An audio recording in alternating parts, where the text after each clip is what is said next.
আমার তারেক রহমান ডিসেম্বরে আইব, যেদিনই হোক, আগে না হলে পরে। আল্লাহ যে আমারে কি খুশি করতেছে বা কি যা মনে ভিতরে আনন্দ লাগতেছে, এটা একমাত্র তারেক রহমান যেদিন আইব সেদিনকে দেখতে পাবেন আমার এই পাগলের খেলা।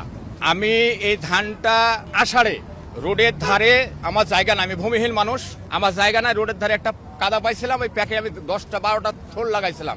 এই ধানটা 3 মাস লালন পালন করছি, আমার মোবাইলে ভিডিও আছে। করার পরে এই ধানটারে যখন পাকান ধরলো বুঝছেন, তখন অনেকজন এসে ছিঁড়ে ছিঁড়ে লয়ে জায়গা। আমি বললাম, এই এটা তারেক রহমানের ধান, কখনো করে ছিল না, তুমি বিএনপি করো? আমি বললাম, হ্যাঁ আমি বিএনপি করি। কে সমস্যা আপনার? বলে না সমস্যা নাই। তো ধানটা জোর করে যা হোক এতটুকু পাইছি, আমি আমার ভাগে এতটুকু পাইছে। এই ধানটা কয়েক মাস ধরে আমি আটকাশ করেছি কি, আমি জানি তারেক রহমান আইবো। অনেক মানুষ অনেক কথা বলে, তোর তারেক রহমান আইবো না। আমি বলছি না, আমার তারেক রহমান ডিসেম্বরে আইবো। তোমরা যতই যা বলো, আমার তারেক রহমান ডিসেম্বরে আইবো, যেদিনই হোক, আগে না হলে পরে।